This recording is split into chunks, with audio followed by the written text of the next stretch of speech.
God speaks. I listen.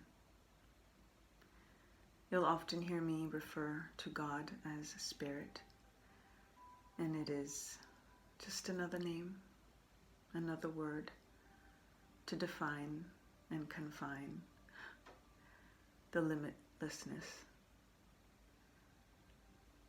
I think of Spirit as the ether that comes through us, that enters our soul.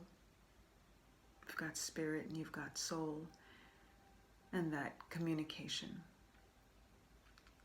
It's like the ka and the ba. We think of what our ancient in Kemet knew and described. So the Spirit, the one, the ultimate, comes through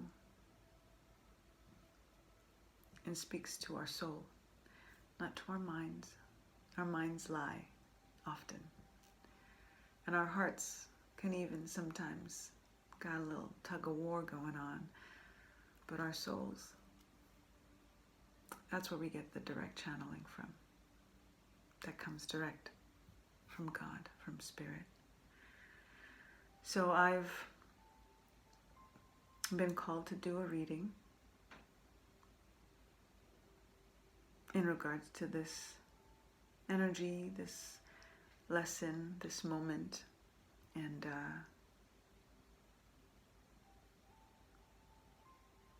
the hours just from since filming the first video, and all of the time and meditation and energy in regards to this, over a week retreat, and all that went into before pressing record on that first video. I'm hoping, and I'm putting the energy out there, and I said the prayer that I always say before I do a reading, just to give thanks for the access, for the guidance, for the alignment, for the connection, confirmation, communication, that these tangible tools can allow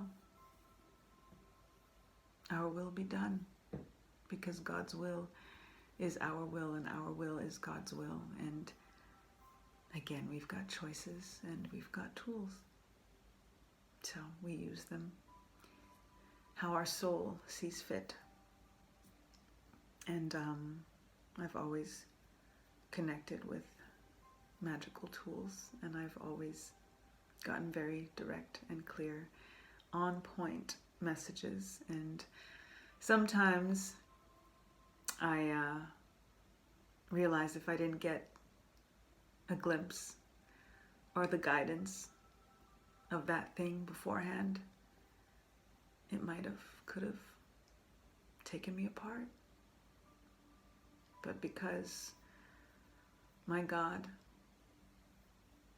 allowed me to use these tools and came through and showed me in my surrender and in my faith and in my belief, I got a little heads up. So let's see what the cards have to say about all of this. I use black representation in my cards for any cards like tarot that have people in them, because I think representation is important. And although in regards to the soul, again, all of this flesh and bone is so surface when we really think about, the depth of things. But I love my people, and I want them to see themselves in everything. And if I get to choose, because we're talking about choice, right? If I get to choose, then I choose me.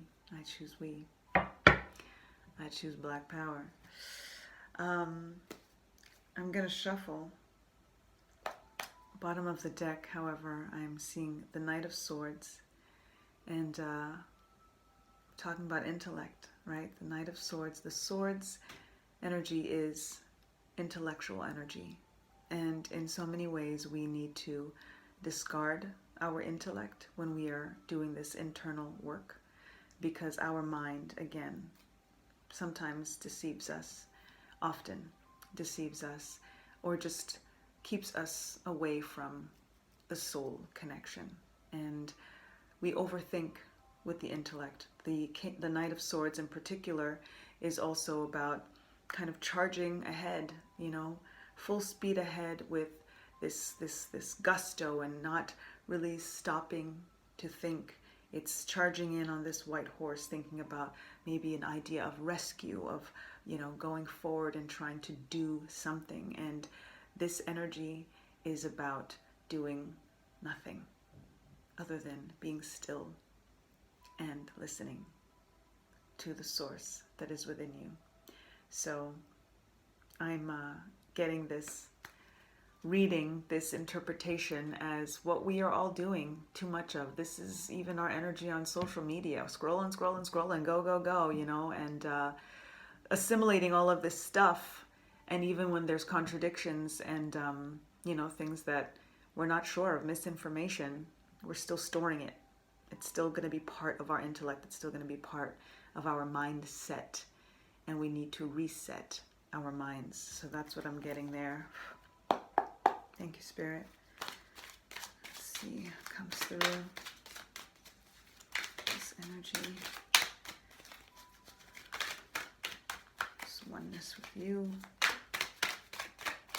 And how important it is for us to reconnect. Ace of Swords. Now this Ace of Swords, again, we're also speaking intellect energy, but this is the reset that I literally just said. Number one, this is the one. This is remembering the start of things, remembering the source. This is an opportunity for regrowth, for a new start, to again completely reprogram and restructure our mindset and think about what we want it to look like. So if we're thinking ahead, this is again thinking, intellect, right? There's less thinking that needs to be done when we do stop and go into source and just focus on our soul and focus on the God essence that is within us. But when we are able to do that, we can now think a little bit more clearly. Then we can also not overanalyze, and we're not going to be missing things or misinterpreting things because we've had that time to reconnect. And then we have an opportunity to have a fresh start. At the end of the day, our bodies are still what we are functioning with. Our minds are still what we are functioning with. We just have to learn how to make our minds servants to our souls.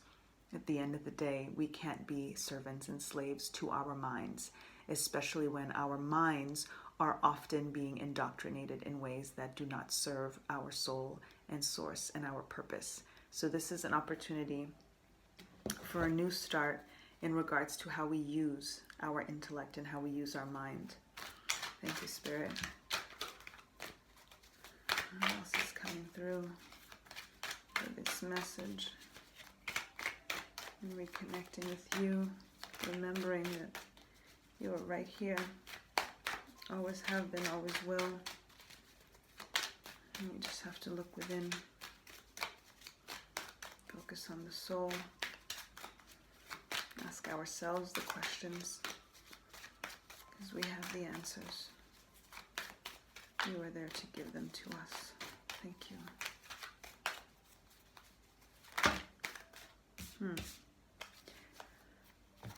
3 cards fell, and I'm going to read them all for you, because that is what Spirit is saying to do. We've got the Moon. The Moon is about what's hidden. It's about intuition, but it's about illusion. It's the feeling as though there's something under the surface. And there is something under the surface. And we need to illuminate it. But when we're under the moon, it's usually night, right? Not usually. When we're under the moon, it's night, right? I mean, we've got the light of the moon. If it's a full moon, if the, moon is building, but it is night. This is shadow work energy as well, going in deep. The moon is the aspect of us that is like our true selves, because it's the self that we don't often show people. Even in astrology, when you think of sun signs and moon signs, we usually refer to ourselves by our sun signs, like I'm a Taurus sun, but our moon signs is what really drives our actions and our day-to-day movements. And as a Virgo moon sign, I see how much more in terms of attributes I am Virgo than I am Taurus, just in regards to that full, deep, hidden self, the comfort zone self, that at-home hermit mode self. So that's what I'm getting with the moon energy. And again, just digging those parts out of us so that we can integrate and be fully aligned with self, with source. And again, aligning the mind, the heart, the soul. But we've got to start with the soul so that, again, our mind can be a servant to the soul instead of it being the other way around. We've got the Strength card, and this is really very clear in regards to what we need to go through that kind of shadow work, of going through that level of in-depth connection. It takes practice, it takes discipline, it takes strength.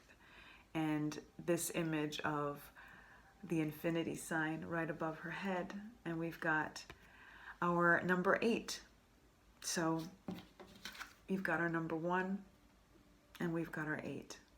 I can't make this stuff up. Thank you, Spirit. Thank you, God. This is indicative of exactly what I was talking about here with the energy of 18 and the one infinite source, and that we are all one, I and I energy. So we've got 18 right here. You've got the infinity symbol, the 8 right here, in regards to strength, in regards to us remembering and realizing what it's going to take for us to dig as deep as we need to, and the discipline that it is going to require, and the commitment that it is going to require for us to be able to really immerse ourselves in this infinite space and in being able to have this kind of strength. We need this kind of strength in order to make sure that our mind is a servant to our souls. So it is fortifying to see this, and again to align with the 1 and the 8, this being a center card, the moon card being a center card of the work that needs to be done in order for us to achieve this oneness with infinite source. And then we've got the Ace of Cups to tie it all together, and that is your cup runneth over. That is the divine love, that self-love that I was just talking about. When you have the strength to remember who you are and go deep into that moon self, into that shadow self, and pull parts out that need to be pulled out, and to again realign, remembering that God is in you, that you are a part of God. When you do that, then again, you're able to control your own mind and get your life back. And from there, infinite love. From there, unconditional love, ultimate forgiveness, peace, harmony. This is the message. And I'm so grateful you guys saw me shuffle these cards. I'm so thankful when Spirit comes through like this, and when people doubt the tools and the cards and the this, it is what it is. It is what it is. And the interpretations are just so for a reason. So I want your cup to runneth over, because this is the promise. This is the guarantee. This is again another one, another start, restart, new earth, new beginning for you. So take it, claim it, and all you have to do is start by filling up your own cup and letting others drink of the overflow. Start with you. Love you. That's how you love God. And that's how God's going to continue to do everything you need. Time to get back to natural.